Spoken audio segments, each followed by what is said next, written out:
ನಮಸ್ಕಾರ ಸ್ನೇಹಿತರೆ, ಭಾರತದ ಭದ್ರತಾ ವ್ಯವಸ್ಥೆಗೆ ಒಂದು ದೊಡ್ಡ ಎಚ್ಚರಿಕೆಯ ಗಂಟೆ ಬಾರಿಸಿದೆ. ದಿನ ಕಳೆದಂತೆ ನಮ್ಮದೇ ನೆರೆಯ ರಾಷ್ಟ್ರ ಬಾಂಗ್ಲಾದೇಶ ನಮಗೆ ದೊಡ್ಡ ತಲೆನೋವಾಗಿ ಬದಲಾಗ್ತಾ ಇದೆ. ಇದೀಗ ಬಾಂಗ್ಲಾ ಭಾರತದ ಬದ್ಧ ವೈರಿ ಚೀನಾ ಜೊತೆಗೆ 20,000 ಕೋಟಿ ರೂಪಾಯಿನ ಮೆಗಾ ಡೀಲ್ಗೆ ಕೈ ಹಾಕಿದೆ. ಈ ಡೀಲ್ ಪ್ರಕಾರ ಚೀನಾ ಬಾಂಗ್ಲಾಗೆ 24 ಅಡ್ವಾನ್ಸ್ಡ್ ಫೈಟರ್ ಜೆಟ್ಗಳನ್ನ ಪೂರೈಕೆ ಮಾಡಬೇಕು. ಇಲ್ಲಿ ಗಮನಿಸಬೇಕಾದ ಮುಖ್ಯ ವಿಚಾರ ಏನು ಗೊತ್ತಾ ಸ್ನೇಹಿತರೆ, ಈಗ ಬಾಂಗ್ಲಾ ಖರೀದಿ ಮಾಡುತ್ತಿರೋ ಯುದ್ಧ ವಿಮಾನಗಳನ್ನ ಪಾಕಿಸ್ತಾನ ಆಪರೇಷನ್ ಸಿಂಧೂರ್ ಕಾರ್ಯಾಚರಣೆ ವೇಳೆ ಭಾರತದ ವಿರುದ್ಧ ಬಳಸಿತ್ತು, ಹಾರಿಸಿತ್ತು. ಹಾಗಿದ್ರೆ ಬಾಂಗ್ಲಾ ಯಾಕೆ ಅರ್ಜೆಂಟ್ ಆಗಿ 24 ಯುದ್ಧ ವಿಮಾನ ಖರೀದಿ ಮಾಡ್ತಿದೆ? ಈ ಡೀಲ್ ಮೂಲಕ ಚೀನಾ ನಮ್ಮನ್ನ ಸುತ್ತುವರಿಯೋಕೆ ಹೆಣೆದಿರೋ ಹೊಸ ತಂತ್ರ ಹೇಗಿದೆ? ನಿಜಕ್ಕೂ ಭಾರತ ಈ ಬೆಳವಣಿಗೆಗೆ ಹೆದರಬೇಕಾ? ಬನ್ನಿ ಬಾಂಗ್ಲಾದಲ್ಲಿ ಆಗ್ತಿರೋ ಲೇಟೆಸ್ಟ್ ಡೆವಲಪ್ಮೆಂಟ್ ಅನ್ನ ಡೀಟೇಲ್ ಆಗಿ ಎಕ್ಸ್ಪ್ಲೇನ್ ಮಾಡ್ತೀವಿ. ಕಡೆ ತನಕ ಮಿಸ್ ಮಾಡ್ತೆ ನೋಡಿ. 18,000 ಕೋಟಿಯ ಡೀಲ್, ಚೈನಾ ಬಲೆಗೆ ಬಿದ್ದ ಬಾಂಗ್ಲಾ. ಎಸ್ ಸ್ನೇಹಿತರೆ, ಮೊದಲು ಬಾಂಗ್ಲಾ ಪಾಲಿಗೆ ದೊಡ್ಡ ಒಪ್ಪಂದನೇ ಇದು, ಬೃಹತ್ ರಕ್ಷಣಾ ಒಪ್ಪಂದ ಇದು. 18-20,000 ಕೋಟಿ ರೂಪಾಯಿನ ಡೀಲ್.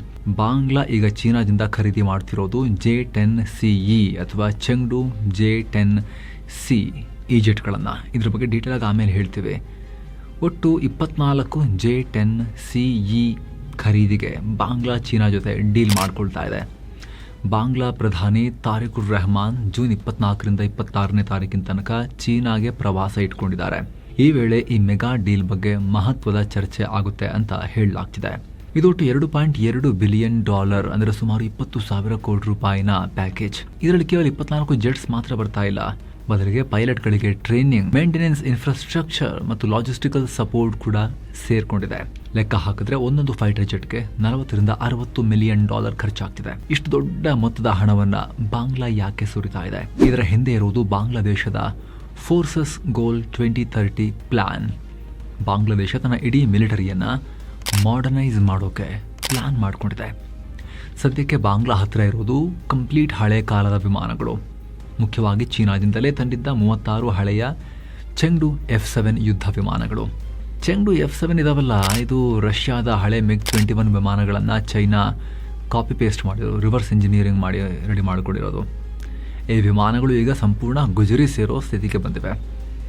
ಇದರ ಜೊತೆಗೆ ಬಾಂಗ್ಲಾ 8 MiG-29 ಜೆಟ್ಸನ್ನು ಕೂಡ ಹೊಂದಿದೆ. ಹಾಗಾಗಿ ಇವುಗಳ ಜಾಗಕ್ಕೆ 4.5 ಜನರೇಷನ್ನ ಅಡ್ವಾನ್ಸ್ಡ್ ಜೆಟ್ಸ್ ಬೇಕು ಅನ್ನೋದು ಬಾಂಗ್ಲಾದ ಆಸೆ. ಆದರೆ ಬಾಂಗ್ಲಾದ ಇವತ್ತಿನ ಆರ್ಥಿಕ ಪರಿಸ್ಥಿತಿ ಅಷ್ಟೊಂದು ಚೆನ್ನಾಗಿಲ್ಲ. $156 ಬಿಲಿಯನ್ ಸಾಲದಲ್ಲಿದೆ. ಇದು GDPಯ ಸುಮಾರು 41.8%. ಇನ್ನು ವಾರ್ಷಿಕ ಇನ್ಫ್ಲೇಷನ್ 9.42% ಇದೆ. ಆಲ್ಮೋಸ್ಟ್ ಡಬಲ್ ಡಿಜಿಟ್ ಇನ್ಫ್ಲೇಷನ್ನ ಹತ್ತಿರಕ್ಕೆ, ತುಂಬ ಹೈ ಇದು. ಇವಾಗ ರೈಟ್ ನಾವು ಕಂಪೇರ್ ಮಾಡಿದ್ರೆ, ಭಾರತ ಕಂಪೇರ್ ಮಾಡಿದ್ರೆ ಡಬಲ್ಗಿಂತನೂ ಜಾಸ್ತಿ. ಇಂಥ ಕಷ್ಟದಲ್ಲೂ ಕೂಡ ಇಷ್ಟು ದೊಡ್ಡ ಮೊತ್ತ ಹೇಗೆ ಹೊಂದಿಸ್ತಾರೆ? ಇಲ್ಲಿ ಚೀನಾ ತನ್ನ ಗುಳ್ಳೆನರಿ ಬುದ್ಧಿಯನ್ನು ತೋರಿಸಿದೆ. ಚೀನಾ ಇಂಥ ಕಷ್ಟದಲ್ಲಿರೋ ರಾಷ್ಟ್ರಗಳಿಗೆ ಕಮ್ಮಿ ಬೆಲೆಗೆ ಶಸ್ತ್ರಾಸ್ತ್ರ ಆಫರ್ ಮಾಡುತ್ತೆ, ಜೊತೆಗೆ ವಿಮಾನ ಕೊಳ್ಳೋಕೆ ಭಾರಿ ಸಾಲವನ್ನು ಬೇಕಾದರೂ ತಾನೇ ಕೊಡುತ್ತೆ. ಅಮೆರಿಕ, ರಷ್ಯಾ ಅಥವಾ ಫ್ರಾನ್ಸ್ ದೇಶದಿಂದ ಜೆಟ್ ಕೊಡಬೇಕು ಅಂತ ಹೇಳಿದ್ರೆ ಸಾವಿರಾರು ಕೋಟಿ ರೂಪಾಯಿ ದುಡ್ಡು ಕ್ಯಾಶ್ ರೆಡಿ ಇರಬೇಕು. ಯಾಕಂದರೆ ಜಗತ್ತಿನ ಬೇರೆ ರಾಷ್ಟ್ರಗಳು ಹಲವಾರು ಕಡೆಯಿಂದ ಡಿಮಾಂಡ್ ಇರುತ್ತೆ, ಯಾರು ದುಡ್ಡು ಕೊಡ್ತಾರೆ. ಚೀನಾ ಅದನ್ನು ಯಾರು ತಗೊಳ್ಳೋದು? ಇವರೇ ತಗೋಬೇಕಲ್ವಾ, ಪಾಕಿಸ್ತಾನ ಮತ್ತು ಇತರ ಸಣ್ಣ ಪುಟ್ಟ ರಾಷ್ಟ್ರಗಳು. ಹಾಗಾಗಿ ಚೀನಾ ಅದನ್ನು ಅಡ್ವಾಂಟೇಜಾಗಿ ತಗೊಳುತ್ತೆ. ಜೊತೆಗೆ ಈ ಬೇರೆ ಅಡ್ವಾನ್ಸ್ಡ್ ಕಂಟ್ರೀಸ್ದು, ಚೀನಾ ಕೂಡ ಅಡ್ವಾನ್ಸ್ಡೇ, ಬಟ್ ಈ ವೆಸ್ಟರ್ನ್ ಅಡ್ವಾನ್ಸ್ಡ್ ಕಂಟ್ರೀಸ್ ಕಂಪೇರ್ ಮಾಡಿದ್ರೆ ಚೀನಾ ಅಷ್ಟು ಕಂಡೀಷನ್ಸ್ ಹಾಕಲ್ಲ. ಈಗ ಅಮೆರಿಕ ಆಗಲಿ, ಫ್ರಾನ್ಸ್ ಆಗಲಿ, ಬ್ರಿಟಿಷರಾಗಲಿ ಅಥವಾ ಸ್ವೀಡನ್ ಆಗಲಿ, ರಷ್ಯಾ ಆಗಲಿ ಒಂದಷ್ಟು ಕಂಡೀಷನ್ಸ್ ಹಾಕ್ತಾರೆ. ಚೀನಾ ಹಾಗಲ್ಲ, ಸಾಲವನ್ನು ಕೊಟ್ಟು, ವಿಮಾನವನ್ನು ಕೊಟ್ಟು ಆ ದೇಶವನ್ನು ತನ್ನ ಸಾಲದ ಜಾಲದಲ್ಲಿ ಸಿಕ್ಕಾಕಿಸ್ಕೊಂಡು ಪೂರ್ತಿಯಾಗಿ ನೀವು ಹೆಂಗೆ ಬೇಕಾದಂಗೆ ಬಳಸ್ಕೊಳ್ಳಿ ಅಂತ ಹೇಳಿ ಆ ದೇಶದ ಸಂಪನ್ಮೂಲಗಳನ್ನು ದೋಚೋ ಕೆಲಸವನ್ನು ಆಮೇಲೆ ಶುರು ಮಾಡುತ್ತೆ. ಡ್ರ್ಯಾಗನ್ ಅಸ್ತ್ರ ಏನಿದು? J-10CE ರಹಸ್ಯ.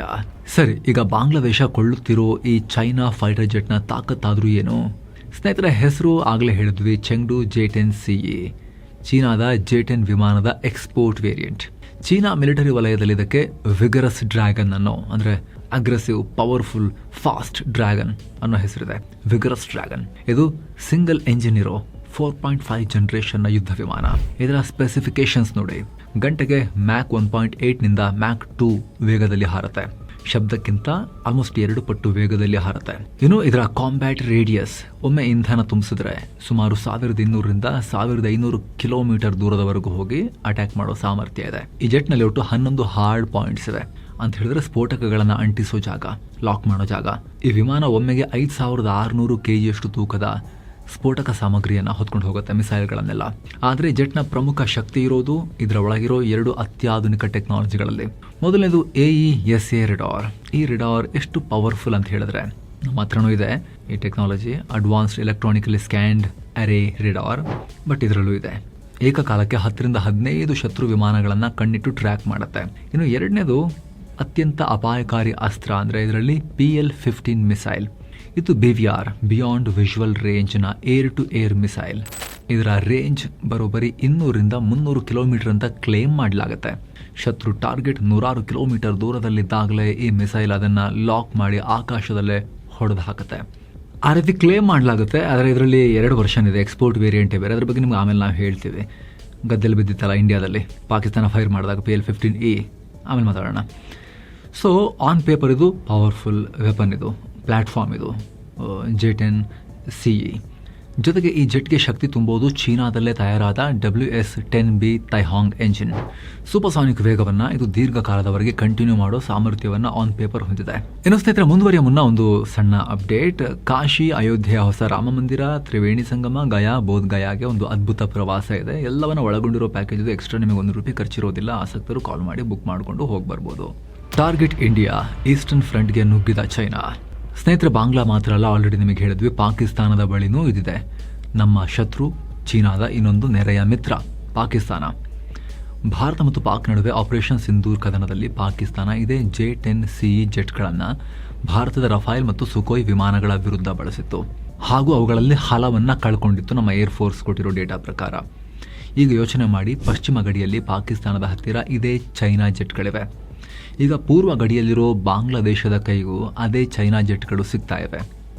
ಇದರ ಅರ್ಥ ಏನು? ಭಾರತಕ್ಕೀಗ ಕಂಪ್ಲೀಟ್ ಆಗಿ 2 ಕಡೆಯಿಂದಲೂ ರಿಸ್ಕ್ ಎದುರಾಗ್ತಾ ಇದೆ.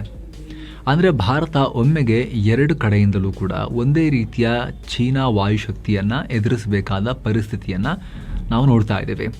ಬಾಂಗ್ಲಾದಲ್ಲಿ ಹಸೀನಾ ಸರ್ಕಾರ ಹೋದ್ಮೇಲೆ ಪಾಕ್ ಮತ್ತು ಚೀನಾ ಇಬ್ಬರೂ ಕೂಡ ಬಾಂಗ್ಲಾದಲ್ಲಿ ತಮ್ಮ ಬೇರನ್ನು ಗಟ್ಟಿ ಮಾಡಿಕೊಳ್ಳೋ ಕೆಲಸ ಮಾಡ್ತಿದ್ದಾರೆ. ಈ ಹಿಂದೆ ಯೂನಸ್ ಸರ್ಕಾರದಲ್ಲಿ ಪಾಕ್ ಮತ್ತು ಬಾಂಗ್ಲಾ ಸಂಬಂಧ ಚೆನ್ನಾಗಿ ಅಂಟ್ಕೊಂಡಿತ್ತು. 54 ವರ್ಷಗಳ ಬಳಿಕ ಮೊದಲ ಬಾರಿಗೆ ತನ್ನ ನೌಕಾಪಡೆಯ ವಾರ್ಶಿಪ್ PNS ಸೈಫನ್ನು ಚಿತ್ತಗಾಂಗ್ ಪೋರ್ಟ್ನಲ್ಲಿ ಪಾಕಿಸ್ತಾನ ಡಾಕ್ ಮಾಡಿತ್ತು. ಇತ್ತೀಚೆಗೆ ಚೈನಾದಿಂದ ತಂದ ಸಬ್ಮರೀನ್ ಕೂಡ ಬಂಗಾಳ ಕೊಲ್ಲಿಯಲ್ಲಿ ನಿಲ್ಲಿಸೋಕೆ ಪಾಕ್ ಪ್ಲಾನ್ ಮಾಡಿಕೊಂಡಿದೆ. ಇದರ ಬಗ್ಗೆ ಈ ವಿಶೇಷ ವರದಿಯಲ್ಲಿ ಮಾಹಿತಿ ಕೊಟ್ಟಿದ್ವಿ. ಸೊ ಮುಂದಿನ ದಿನಗಳಲ್ಲಿ ಪಾಕ್ ಬಾಂಗ್ಲಾ ಸಂಬಂಧ ಗಟ್ಟಿಯಾಗ್ತಾ ಹೋದಾಗ, ಚೀನಾ ಕೂಡ ಅಲ್ಲಿ ಬಂದು ಸೇರಿಕೊಂಡಾಗ ಭಾರತ ಇನ್ನೊಂದು ಡೈಮೆನ್ಷನ್ನಿಂದ ಈಸ್ಟರ್ನ್ ಫ್ರಂಟ್ನಲ್ಲಿ ತನಗಿರೋ ಥ್ರೆಟ್ ಪರ್ಸೆಪ್ಷನನ್ನು ನೋಡಬೇಕಾಗತ್ತೆ. ಜೊತೆಗೆ ಆಗಲೇ ಹೇಳಿದ್ವಿ, ಬರೀ ಜೆಟ್ ಮಾತ್ರ ಮಾರ್ತಿಲ್ಲ ಚೀನಾ ಅಂತ. ಬಾಂಗ್ಲಾ ಹತ್ರ ಇವುಗಳನ್ನು ಮೇಂಟೈನ್ ಮಾಡೋಕ್ಕೆ ಮೂಲಸೌಕರ್ಯ ಇಲ್ವಲ್ಲ. ಹಾಗಾಗಿ ಚೀನಾನೇ ಬಾಂಗ್ಲಾದ ಒಳಗಡೆ ದೊಡ್ಡ ದೊಡ್ಡ ಮೇಂಟೆನೆನ್ಸ್ ಹಬ್ಗಳನ್ನು, ಲಾಜಿಸ್ಟಿಕ್ ಸೆಂಟರ್ಗಳನ್ನು ಓಪನ್ ಮಾಡೋಕ್ಕೆ ಪ್ಲಾನ್ ಮಾಡಿಕೊಂಡಿದೆ. ಚಿಕನ್ ನೆಕ್, ಸಿಲಿಗುರಿ ಕಾರಿಡಾರ್ನಿಂದ ಜಸ್ಟ್ 135 ಕಿಲೋಮೀಟರ್ ದೂರದಲ್ಲಿರೋ 2ನೇ ಮಹಾಯುದ್ಧ ಕಾಲದ ಲಾಲ್ಮೋ ನಿರ್ಹತ್ ವಾಯುನೆಲೆಯನ್ನು ಬಾಂಗ್ಲಾ ಡೆವಲಪ್ ಮಾಡ್ತಾ ಇದೆ. ಇದಕ್ಕೂ ಚೀನಾ ಹೆಲ್ಪನ್ನು ಕೇಳಿತ್ತು ಬಾಂಗ್ಲಾದೇಶ. ಈಗ ಈ ಡೀಲ್ ಭಾಗವಾಗಿ ಜೆಟ್ ಮೇಂಟೆನೆನ್ಸ್ಗೆ, ತರಬೇತಿಗೆ ಚೀನಾದ ಮಿಲಿಟರಿ ಟೆಕ್ನಿಕಲ್ ಟೀಮ್ ಬಾಂಗ್ಲಾದೇಶಕ್ಕೆ ಬಂದು ಬಿಡೋ ಚಾನ್ಸಸ್ ಇರುತ್ತೆ. ಅವಾಗ ಏನಾಗುತ್ತೆ ಹೇಳಿ, ಚೀನಾದ ಮಿಲಿಟರಿ ಕಣ್ಣುಗಳು ಭಾರತಕ್ಕೆ ತುಂಬ ಹತ್ತಿರದಿಂದ ಬಂದು ನೋಡೋ ರೀತಿ ಅವಕಾಶ ಆಗುತ್ತೆ. ನಮ್ಮ ಈಶಾನ್ಯ ರಾಜ್ಯಗಳ ಇಡೀ ವಾಯು ಪ್ರದೇಶ ಚೀನಾದ ರೆಡಾರ್ಗಳಿಗೆ ಕಂಪ್ಲೀಟ್ ಆಗಿ ಎಕ್ಸ್ಪೋಸ್ ಆಗೋ ಚಾನ್ಸಸ್ ಇರುತ್ತೆ. ಇದರಿಂದ ಭಾರತವನ್ನು ಸುತ್ತುವರಿಯುವ ಚೈನಾದ ಸ್ಟ್ರಿಂಗ್ ಆಫ್ ಪಲ್ಸ್ ತಂತ್ರಕ್ಕೆ ಇದು ಇನ್ನೊಂದು ದೊಡ್ಡ ಸ್ಟೆಪ್ ಚೈನಾ ಇಟ್ಟಂಗಾಗುತ್ತೆ. ಆ ನಿಟ್ಟಿನಲ್ಲಿ ರಫೈಲ್ ವರ್ಸಸ್ ಡ್ರ್ಯಾಗನ್.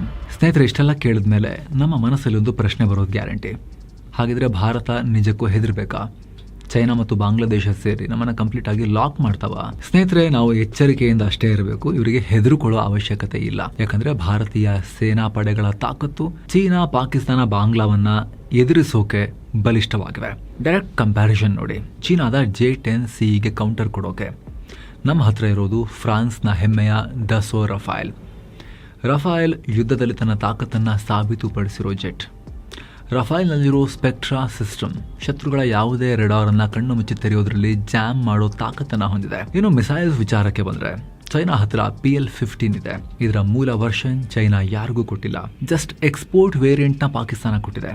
PL-15E ಈಗ ಬಾಂಗ್ಲಾಗೂ ಕೊಡ್ತಿದ್ದಾರೆ. ನೆನಪಿರ್ಬೋದು, ಆಪರೇಷನ್ ಸಿಂಧೂರ್ ಟೈಮ್ನಲ್ಲಿ PL-15E ಪಂಜಾಬ್ನ ಹೋಶಿಯಾರ್ಪುರ್ ಜಿಲ್ಲೆಯ ಗದ್ದೆಲ್ ಬಂದು ಮಲ್ಕೊಂಡಿತ್ತು. ವರ್ಕ್ ಆಗಿರಲಿಲ್ಲ. ಇಡೀ ಆಗಿ ತುಂಡು ಆಗದೇನೆ ಪೂರ್ತಿಯಾಗಿ ನಮ್ಮ ಕೈ ಸಿಕ್ಕಿದೆ. ನಮ್ಮವರು ಅದನ್ನು ಬಿಚ್ಚಿ ನೋಡ್ತಾ ಇದ್ದಾರೆ ಒಳಗೆ ಏನಿಟ್ಟಿದ್ದಾರೆ ಚೀನಾದವರು ಅಂತ. ಇನ್ನು ಈ PL-15ಗೆ ಕೌಂಟರ್ ಆಗಿ ನಮ್ಮ ರಫೈಲ್ ಹತ್ರ ಇರೋದು ವಿಶ್ವದ ಅತ್ಯಂತ ಭಯಾನಕ Meteor air to air missile. ಇದರನ್ನು ಎಸ್ಕೇಪ್ ಝೋನ್ 150 ಕಿಲೋಮೀಟರ್ಗೂ ಜಾಸ್ತಿ ಇದೆ. ಇದರ ಜೊತೆಗೆ ಭಾರತದ ಹತ್ರ ಇರೋ ಸುಖೋಯ್ ವಿಮಾನಗಳು ಕೂಡ ಚೀನಾದ ಸಿಂಗಲ್ ಎಂಜಿನ್ ಜೆಟ್ಗಳನ್ನು ಧೂಳಿಪಟ ಮಾಡ್ತವೆ. ಅಷ್ಟೇ ಅಲ್ಲ, ಭಾರತದ ಹತ್ರ ಸ್ಟ್ರಾಂಗ್ ಏರ್ ಡಿಫೆನ್ಸ್ ಕೂಡ ಇದೆ.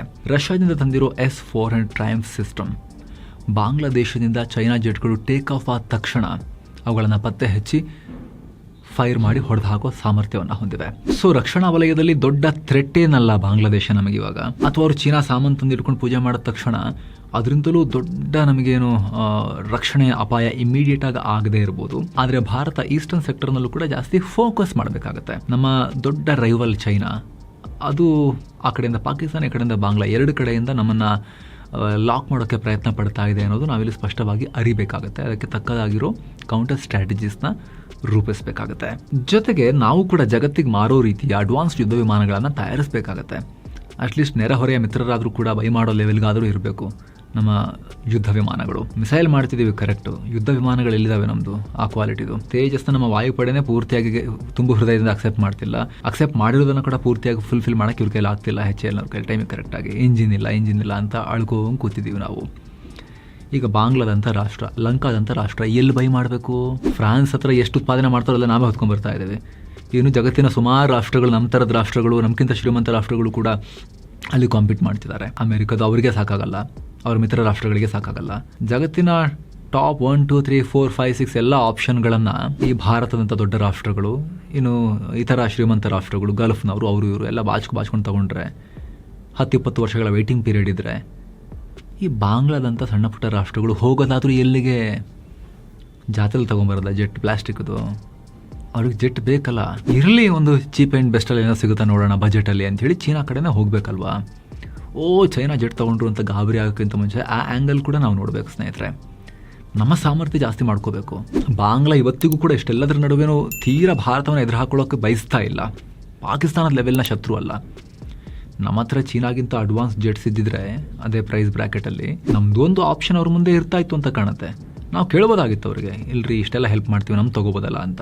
ಈಗ ನಮ್ಮ ಹತ್ರ ಕೇಳೋಕ್ಕೂ ಆಗಲ್ಲ, ಮತ್ತಿನ್ನು ಯಾರು ಕೊಡ್ತಾರೆ ನಮಗೆ ಅಂತ ಅವ್ರು ಕೇಳ್ತಾರೆ ಅಲ್ವಾ ಸ್ನೇಹಿತರೆ? ಸೊ ಅದು ಕೂಡ ಒಂದು ಪಾಯಿಂಟ್.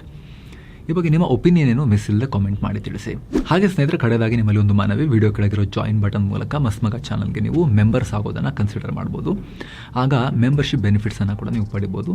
ವಿಡಿಯೋ ಕೆಳಗಿರೋ ಜಾಯಿನ್ ಬಟನ್ ಮೇಲೆ ಕ್ಲಿಕ್ ಮಾಡಿ ಡೀಟೇಲ್ಸ್ ಚೆಕ್ ಮಾಡಿ. ಮತ್ತು